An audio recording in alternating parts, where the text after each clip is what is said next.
do fieldwork all over the world about how people make sense of the world, and to understand that qualitatively, and then use that to drive particular business strategies. We do work a lot in the food industry for very, very big companies. Did huge studies for supermarkets, bread producers, drink producers, tea producers, all over the world.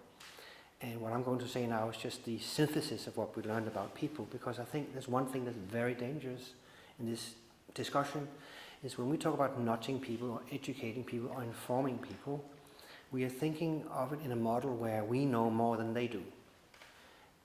I think that's wrong. I think most people know more about food than you do. And therefore you should turn it around and say, how can we make policies and supermarkets and packaging and information that fits to the world that people live in and how they make sense of the world. We learned 3 things, that really big changes that's happening. I would say paradigmic changes, and this is in Europe and in US particularly, less so in Asia. 3 things that's happening. One thing, and you talked about this, but when you go and live with somebody for 3 months, it's very clear in most families in the world, life has become much more fluid and fragmented, meaning 3 meals a day is gone. Nobody eats breakfast together anymore. Everybody is on their iPad all over the room. Nobody's home at the same time. Mom has one diet, dad has another diet, the kids has a third diet, the kids cheat the mom, and so on. And you know that from your own life. That life is, so if you simply track, how is a day from 8 o'clock to, let's say, 10 o'clock in a family compared to 1970, it's a radical change. It used to be much more predictable and much more sort of family-like, and now it's much more fragmented.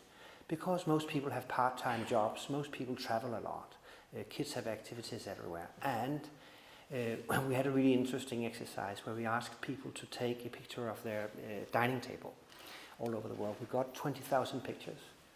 All of them had also working things on that table. Right? You know that from your own life, that the dining table is also a working table. That changes everything, because that means food is not just something that's breakfast, lunch, and dinner. The second thing that has happened, which really, this is the avocado toast, by the way. In social science, we talk about social capital. And social capital means what makes you a good person in society, seen from others. So, when I was a child, that was wealth. If the neighbor had a really big car, they had social capital, and there was nothing you could do to beat that. Today, it doesn't really matter. Wealth is not what is really giving you. So there's 2 things that are emerging from our studies. One is knowledge of food. So if you go to any school dinners where you have to bring your own food, this happens all over the world. If you're a mom that brings a ready-made pizza, you're a bad mom. If you're a man that's in your company and don't know about what is Côte de Ron, you're a bad man, you're a bad colleague. The other one is fitness, by the way. If you can't talk about a fitness center or running, you are also a bad person. And then there's a third thing which I think Trine talked about, which is astonishing. So what we are seeing is an extreme interest in food, almost like a crazy interest in food. People think about food quite a lot, and they have aspirations about being chefs. In America, 47% of the American populations would rather be a chef than the job they have. It's one of the most popular educations in the world. If you look at TV, it's one of the most viewed things on the internet. It is the most Googled thing is food.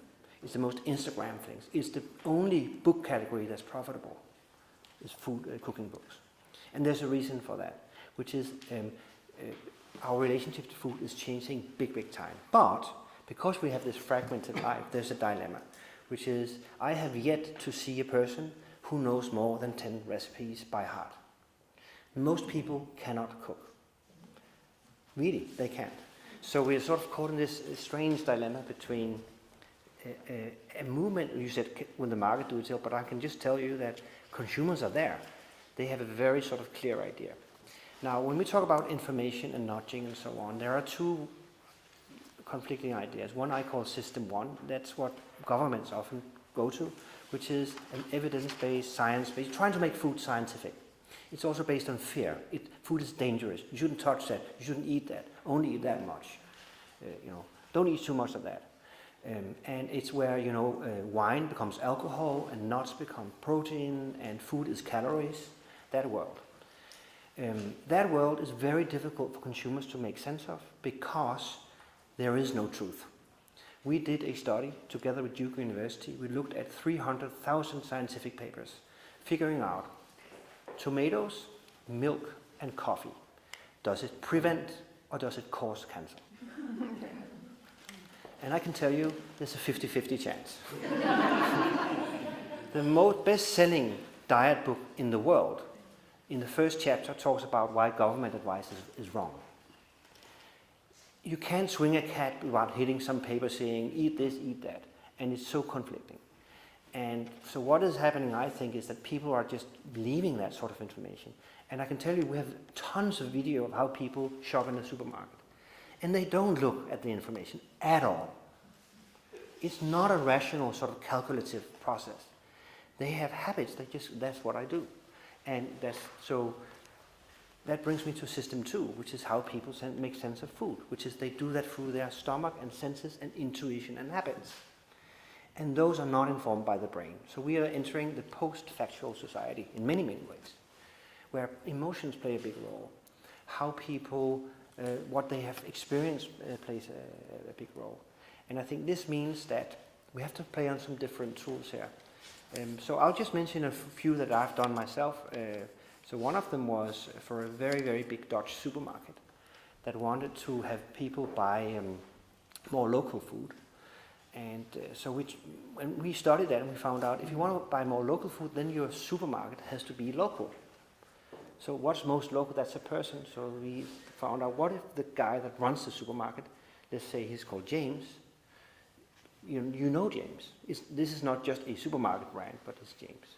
Writes you, an SMS at the end of the day saying, look, we just got some fresh salmon from the market, and here's a recipe, would you like some? And it will be sent to you. This initiative, we did some twists on it, but that increased sales of local food by 150% in 2 weeks in the entire supermarket. We did it in 6 shops. We also did a really interesting experiment with Walmart, actually, around packaging sizes. So simply just making the package size smaller makes people eat less. Yeah. So my conclusion is, please don't think that you know more than people, because they make sense of the world the way they do. Turn it around and spend your time understanding how they live their lives, and then do policies that motivate them and don't scare them. Food is wonderful.